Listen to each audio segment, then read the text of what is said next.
Hello everyone, আমরা এখন দেখব 7 বেস্ট ফর্মুলা অফ এক্সেলের সেকেন্ড ইম্পর্টেন্ট ফর্মুলাটা, যার নাম হচ্ছে কি অ্যাভারেজ ফর্মুলাটা।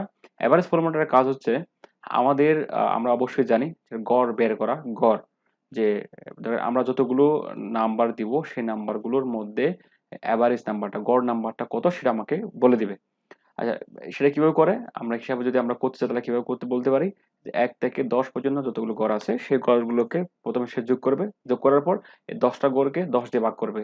তাহলে এর মধ্যে এভারেজ ভ্যালু কত, মানে টোটাল এভারেজ যদি আমরা যদি এই টোটাল টাকাটাকে এভারেজ করে 10 জনকে ভাগ করে দিতে চাই তাহলে কত টাকা হবে সেটা বের বের করা সম্ভব এইভাবে।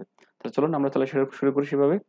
আমরা যদি এটাকে যদি ধরি, আমরা এটাকে যদি ধরি, হ্যাঁ, এখানে যদি ধরি তাহলে আমাদের নাম তাহলে এখানে আমরা কি বের করবো, এভারেজ ভ্যালু বের করবো।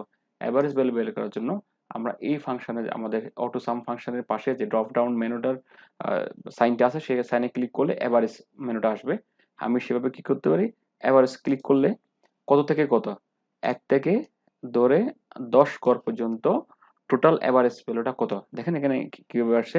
এভারেজ ভ্যালুটা আসছে নাম্বার 1 থেকে 10 পর্যন্ত ক্লিক করে টোটাল ওই ভ্যালুগুলাকে ভাগ দিয়েছে। ঠিক আছে না?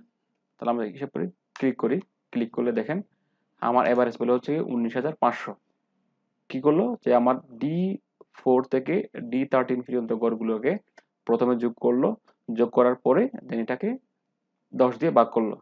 তাহলে কত আসে, আমরা এখানে হিসাব করে বুঝতে পারি যে 19,500কে 10 দিয়ে ভাগ করলে, সরি 1,95,000কে 10 দিয়ে ভাগ করলে 19,500ই আসে। সুতরাং আমরা এই প্রত্যেকটা গড়কে আমরা বলতে পারি কত হোম রেন্ট দিই, এভারেজ কত টাকার হোম রেন্ট যায়, এভারেজ 12,750 টাকা হোম রেন্ট যায়, ইনসেন্টিভ দিয়ে 2400 টাকা করে এভারেজ, আর আমাদের 1505 টাকা হচ্ছে এভারেজ টি এরিয়া যায়।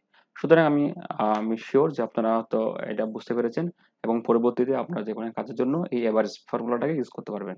আজকে এটুকুই। আল্লাহ হাফেজ।